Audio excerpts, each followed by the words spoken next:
ओम नमः शिवाय। आज मैं आपके लिए भगवत गीता का कुछ बहुत ही महत्वपूर्ण श्लोक लेके आया हूं, जो कृष्ण भगवान अर्जुन से कुरुक्षेत्र के मैदान में कह रहे हैं। वो क्या कह रहे हैं, जरा ठीक से सुनिए। कृष्ण भगवान कह रहे हैं कि जब कोई मनुष्य बिना आसक्ति के कर्म योग का अभ्यास करता है, तब वह इस जीवन में ही शुभ और अशुभ प्रतिक्रियाओं से छुटकारा पा लेता है।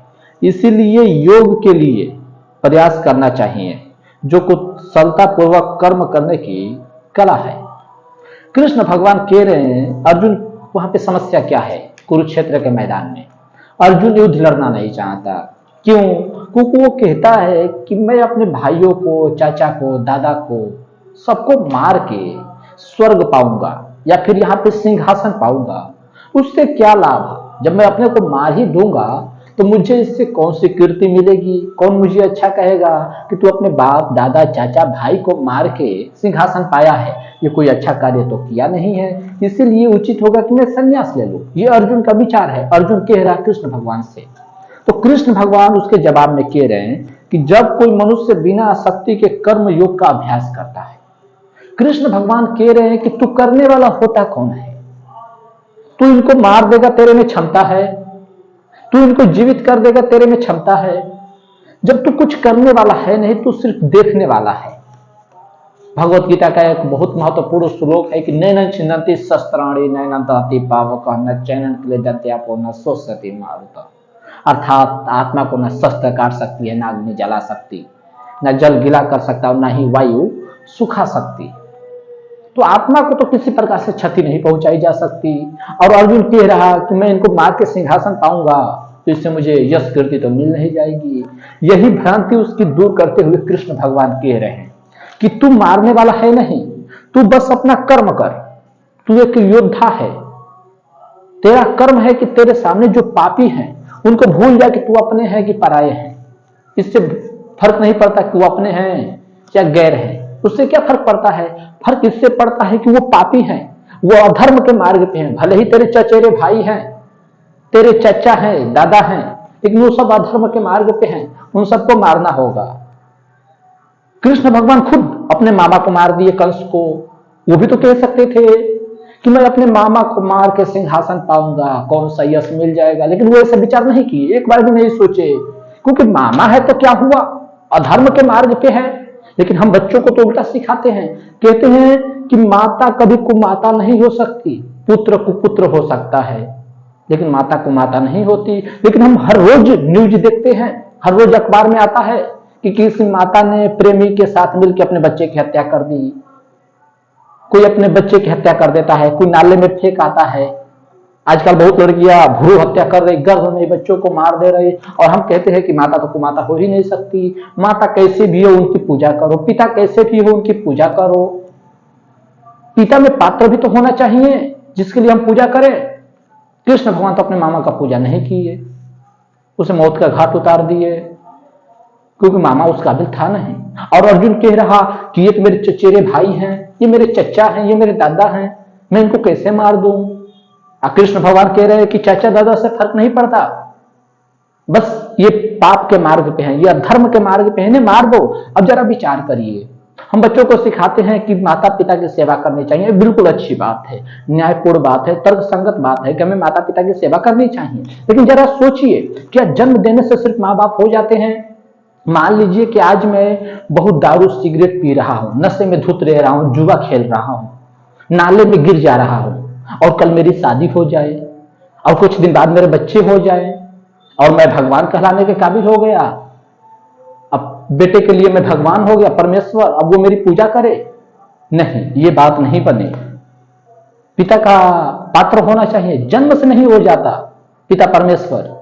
कुत्ता भी जन्म दे देता है, जन्म देने में है ही क्या? पागल भी जन्म दे देंगे, और संभोग की तो प्रक्रिया है, संभोग करो बच्चे पैदा हो जाएंगे। इससे और कोई मार्ग है? तो बिल्कुल सहज मार्ग है पिता बनने का। लेकिन भगवान नहीं बन गया। लेकिन हम बच्चों को सिखाते हैं कि माता पिता की सेवा करो, चाहे माता पिता कैसे भी हो। क्यों कैसे भी हो तो उनकी सेवा करें। अगर माता पिता उस लायक नहीं है तो सेवा पाप है। वही कृष्ण भगवान अर्जुन से कह रहे हैं कि भले ही तेरे दादा रहे हो भीष्म पितामह, लेकिन जब वो चीर हरण हुआ, स्त्री को निर्वस्त्र किया गया, तो ये अपने वचन को, अपने जो शपथ लिए थे कि मैं सिंहासन के प्रति हथियार नहीं उठाऊंगा, इसलिए चुप रहे। भले ही स्त्री निर्वस्त्र हो गई, ये अपने शपथ पे ही तुले रहे। लेकिन कृष्ण भगवान शपथ लिए थे कि मैं युद्ध में शस्त्र नहीं उठाऊंगा, मैं युद्ध नहीं करूंगा। लेकिन जब देखे कि अब पाप को चरम सीमा पार कर रही है, तो अपना वचन तोड़ दिए, तुरंत रथ का पहिया उठा लिए मारने के लिए। सोचिए, कृष्ण भगवान अपना वचन तोड़ने को तैयार हो गए, तोड़ दिए, रथ का पहिया उठा लिए हाथ में मारने के लिए। आप देखे होंगे कि भगवत गीता का कोई भी आपको पिक्चर देखेंगे, कहीं अर्जुन को जहां पे वो दे रहे हैं गीता का उपदेश, तो आप देखेंगे रणभूमि में कृष्ण भगवान एक हाथ में रथ का पहिया उठा के खड़े हैं। वो वचन तोड़ते हुए का समय है, वो अपना वचन तोड़ दिए। वो बोले थे युद्ध से पहले कि मैं शस्त्र नहीं उठाऊंगा, मैं निहत्था रहूंगा, मैं सिर्फ उपदेश दे सकता हूं। लेकिन जब देखे कि नहीं, अब इससे बात हल नहीं होने वाली, अब मुझे अपना वचन तोड़ना पड़ेगा, तो बस वो तोड़ दिए वचन। लेकिन भीष्म पितामह वहीं पे स्त्री को निर्वस्त्र किया जा रहा, लेकिन चुप रहे। और अर्जुन कह रहा कि ये मेरे चाचा हैं, मैं इनको कैसे मार दूं? क्यों नहीं मार दोगे? और मरवा दिए कृष्ण भगवान। बिल्कुल जरूरी था, ये न्यायपूर्ण बातें थी। चाहे कोई भी हो, माता कुमाता हो गए तो बस वो माता कहलाने के काबिल नहीं है। तो यहां पे कृष्ण भगवान यही कह रहे हैं कि जब कोई मनुष्य बिना आसक्ति के, तो आप उसमें लगाव नहीं रखना है, जो आपका कर्म है वही बात कह रहे हैं। जरा ठीक से वचनों को समझ लीजिए। कृष्ण भगवान कह रहे हैं कि जब कोई मनुष्य बिना आसक्ति के कर्म योग का अभ्यास करता है, लगाव नहीं रखना है। आसक्ति का अर्थ होता है लगाव, हम किसी चीज से चिपके रहते हैं कि मैं ये करने वाला हूं, मैं ही परिवार चलाने वाला हूं, जबकि हम नहीं है। हमारे जगह पर कोई भी पुत्र होता तो अपने परिवार को चलाता, लेकिन हम मान लेते हैं कि मेरे वजह से ही चल रहा। ये बात कहीं से जमी नहीं। तो कृष्ण भगवान यही कह रहे हैं कि जब कोई मनुष्य बिना आसक्ति के कर्म योग का अभ्यास करता है, वो कर्म कर रहा, फल की इच्छा नहीं कर रहा। संपूर्ण गीता का सार यही है कृष्ण भगवान का कि कर्म कर, फल की इच्छा मत कर, क्योंकि कर्म पे तेरा अधिकार है।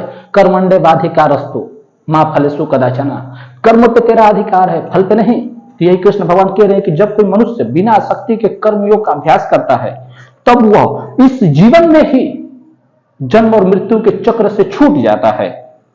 इसीलिए योग के लिए प्रयास करना चाहिए, जो कुशलता पूर्वक कर्म करने की कला है। अच्छा, एक और बात इस वचनों में निकलता है कि कृष्ण भगवान कह रहे हैं कि जब कोई मनुष्य बिना आसक्ति के कर्म योग का अभ्यास करता है, बिना लगाव कर्म करता है, तब वो इस जीवन में ही शुभ और अशुभ कि जीवन मृत्यु का जो चक्र है उनसे छूट जाता है। कृष्ण भगवान का वचन है। लेकिन हम जो सुनते हैं, लोग कहते हैं हमसे कि जन्म मृत्यु से छुटकारा मृत्यु के बाद मिलेगी, मुक्ति की जो अवस्था होती है वो मृत्यु के बाद की है। लेकिन कृष्ण भगवान ऐसा नहीं कहते। कृष्ण भगवान कह रहे हैं कि जो समबुद्धि है, जो आसक्ति मुक्त होकर कर रहा, वो सुख में हर्षित नहीं हो रहा और दुख में उदासीन नहीं हो रहा, बिल्कुल समबुद्धि है, वो मुक्त है। लेकिन हमारी जो व्याख्या है, जो हमारे तथाकथित महात्मा और हमें पुजारी सिखाते हैं, वो क्या सिखाते हैं कि मुक्ति मरने की बाद की अवस्था है, मरने के बाद आपको मुक्ति मिलेगा। तो मैं उनसे एक सीधा सा सवाल पूछना चाहता हूं कि अगर मुक्ति मरने की बाद की अवस्था है, तो फिर लोग उसकी व्याख्या कैसे करते? स्वामी विवेकानंद मुक्ति की व्याख्या कैसे किए? आदि गुरु शंकराचार्य मुक्ति की व्याख्या कैसे किए? बुद्ध भगवान मुक्ति की व्याख्या कैसे किए? निर्वाण जिसको कहते हैं, बुद्ध भगवान के वचनों से बुद्ध भगवान निर्वाण कहते हैं, ओशो इसकी व्याख्या कैसे किए? जितने भी हमारे धर्म गुरु आए, शेख फरीद, नानक, कबीर, जितने भी, चाहे रविदास जी रहे हो या कोई भी, हमारे पास बहुत लंबी विशाल श्रृंखला है धर्म गुरुओं की। अगर मरने के बाद की अवस्था है तो फिर ये सब व्याख्या कैसे किए? आत्मज्ञानी कैसे बने अगर मरने के बाद की अवस्था है तो? लेकिन हमारी भ्रांति, हम तोतों की बातों पे विश्वास कर लेते हैं। उन्हें अनुभव दो कौड़ी का नहीं, वो सिर्फ उन्हीं बातों को दोहरा रहे हैं जो वो पढ़े हैं, और पढ़े भी, जो पढ़ाए हैं, जो कृष्ण भगवान कहे वो बिल्कुल सही सही बात कह रहे हैं, लेकिन वो अर्थ गलत बदल दिए। वचन वही दिए कृष्ण भगवान का, अर्थ बिल्कुल भिन्न दे दिए, जो हमारी बुद्धि से ही पार हो गई, बुद्धि में बिल्कुल समाई ही नहीं। मृत्यु के बाद मुक्ति अवस्था नहीं है, मुक्ति जीते जी अवस्था है। क्या स्वामी विवेकानंद मरने के बाद आके वचन कहे अपने? कोई भी जिसको आप जानते हैं, कोई भी ऐसा महापुरुष हुआ जो मरने के बाद आके आपसे कुछ बातें कहा हो, उपदेश दिया हो, नहीं, क्योंकि मुक्ति मरने के बाद नहीं, जीते जी अवस्था है। अच्छा, दूसरे वचन में कृष्ण भगवान क्या कह रहे हैं कि समबुद्धि युक्त ऋषि मुनि कर्म के फलों की आसक्ति से स्वयं को मुक्त कर लेते हैं। समबुद्धि युक्त ऋषि मुनि, जिसका बुद्धि बिल्कुल सम हो गया, वो सब में एक भाव देख रहा, छोटा हो, बड़ा हो, बच्चा हो, स्त्री हो, पुरुष हो, सब में वो एक ही को देख रहा। मीरा के जीवन की एक कहानी है, जब मीरा मेवाड़ छोड़ के अपने राजघराने को छोड़ के पहुंची वृंदावन में, तो एक बहुत पहुंचे हुए ऋषि थे, वो उन्हें रोक लिए कि मेरे आश्रम में नहीं आना। क्यों नहीं आना? तो प्रण लिए थे, शपथ लिए थे कि मैं जीवन में किसी स्त्री का मुंह नहीं देखूंगा, क्योंकि देखूंगा तो मेरा जो तपस्या है वो भंग हो जाएगा। पहली बात तो यहाँ पे समझ लीजिए, जो ऐसा नियम बांधे, सीमा बांधे कि वो स्त्री का मुंह नहीं देखेगा, देखेगा तो उसकी प्रण टूट जाएगी, तो फिर तो वो ढोंगी है, क्योंकि उसकी जो योग है वो तब तक टीका है जब तक स्त्री का मुंह नहीं देखा। स्त्री सामने दिख जाए बस उसका भंग हो जाए तपस्या, तो तपस्या नहीं है, ये पाखंड है। तपस्या का अर्थ वो होता है जो आप बिल्कुल शुद्ध हो गए, सामने स्त्री है पुरुष है क्या फर्क पड़ता है, लेकिन वो तो पाखंड कर रखा है भीतर से। तो मीरा जब पहुंची तो रोक दिया, जाके कहवाया अपने शिष्यों से कि नहीं, रोक दो मीरा को, हमारे आश्रम में नहीं आनी चाहिए। मीरा को ये बात खबर चली, पता चला जब मीरा को कि ऐसी बातें आई है मेरे बारे में कि वो स्त्री का मुंह नहीं देख सकते और मैं तो एक स्त्री हूं। तो मीरा ने जवाब में बहुत सुंदर वचन लिखा। मीरा ने लिखा कि मैं तो सोचती थी कि इस पूरे ब्रह्मांड में या फिर इस पूरे वृंदावन में सिर्फ एक ही पुरुष है और वो है स्वयं श्री कृष्ण, लेकिन मुझे आज जानकर बहुत आश्चर्य हुई कि उनके अलावा यहाँ पे एक और भी पुरुष है। ये जवाब बहुत क्रांतिकारी था। वचन पहुंचा महात्मा के पास, महात्मा के होश उड़ गए कि ऐसा जवाब, नंगे पैर भागे भागे आया और मीरा के कदमों में झुक गए, क्योंकि मीरा पाखंडी नहीं थी। वो ऋषि जो था वो शरीर के लिंग भेद से भाग रहा था, जबकि सबके भीतर आत्मा एक है, आत्मा का कोई लिंग नहीं होता। आत्मा तो परमात्मा का अंश है, लेकिन उससे भी वो भाग रहे थे।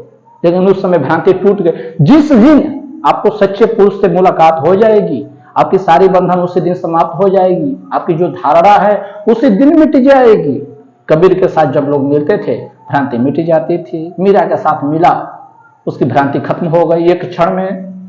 तो ये कृष्ण भगवान यही कह रहे हैं कि समबुद्धि युक्त ऋषि मुनि जो सब में एक देखता है, लेकिन आज के जो हमारे तथाकथित महात्मा गण सब में एक नहीं देखते, किसी को नीच बताते हैं, किसी को उच्च बताते हैं जन्म से, कि ये पंडित के घर में जन्मा है तो ये महान है, कि कोई नीची जाति में जन्मा है तो ये शूद्र है, ये छोटा है, जबकि हम सब परमात्मा के अंश है, कोई भेद नहीं है। लेकिन उन मूर्खों को समझाए कौन? तो कृष्ण भगवान क्या कहना है, समबुद्धि युक्त ऋषि मुनि कर्म के फलों की आसक्ति से स्वयं को मुक्त कर लेते हैं। तो सब में देख रहे हैं कि सब में परमात्मा ही है, मेरे भीतर भी परमात्मा है, सामने वाला भी परमात्मा है, तो ये संसार में जो कुछ भी हो रहा है वो सब परमात्मा ही कर रहे हैं। मैं कौन होता हूं करने वाला?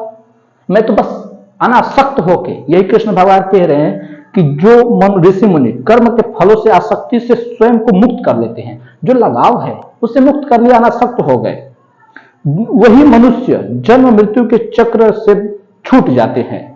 इस चेतना में कर्म करते हुए वो उस अवस्था को प्राप्त कर लेते हैं जो सभी दुखों से परे हैं।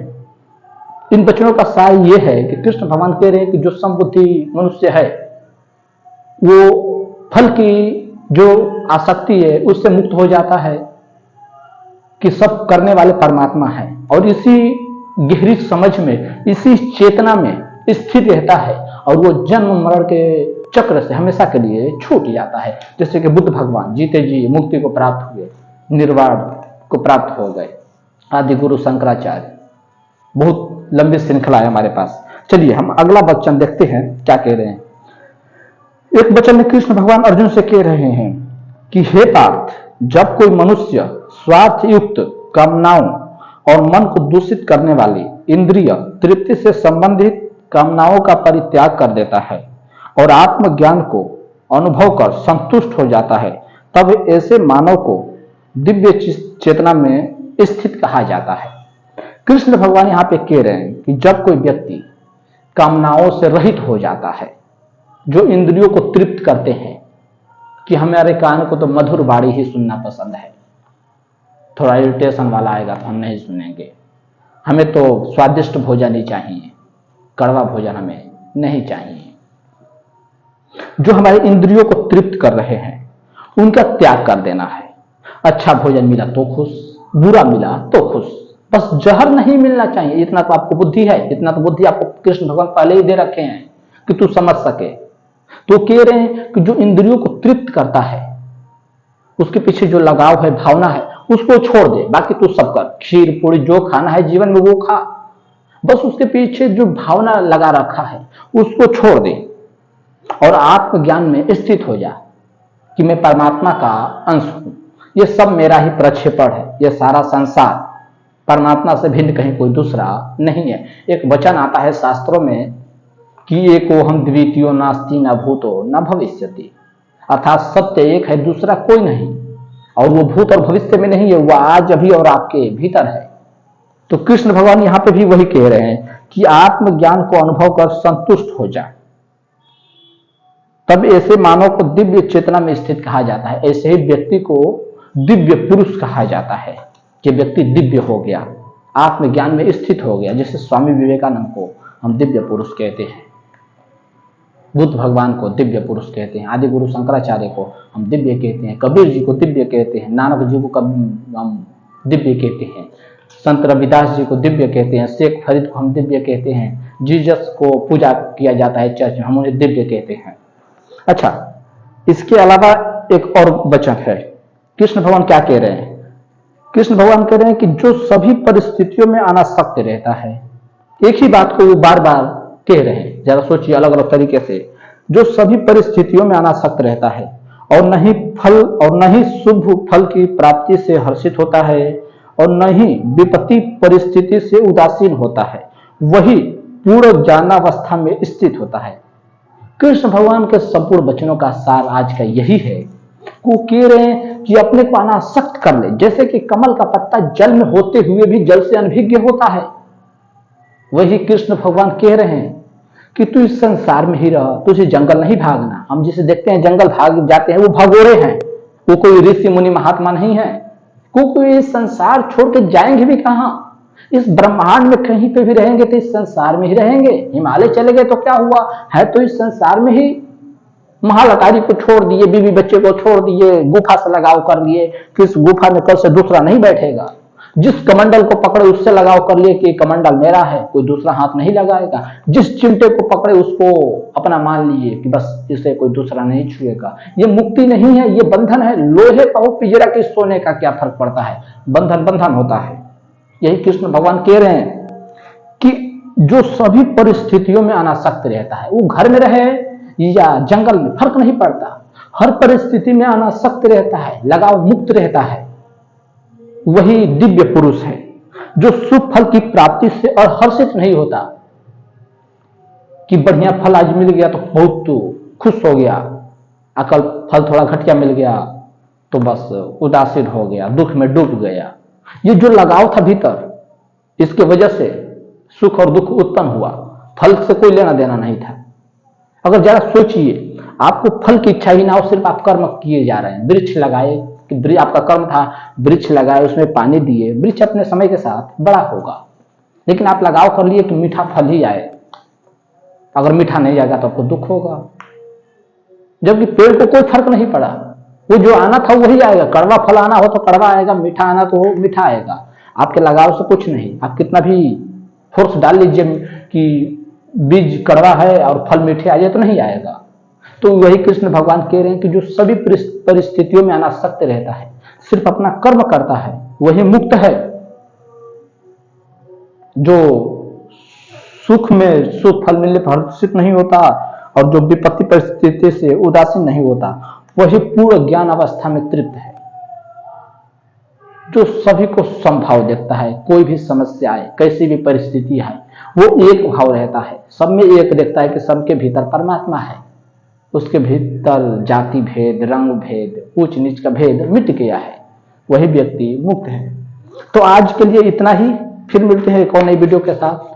तब तक के लिए ओम नमः शिवाय।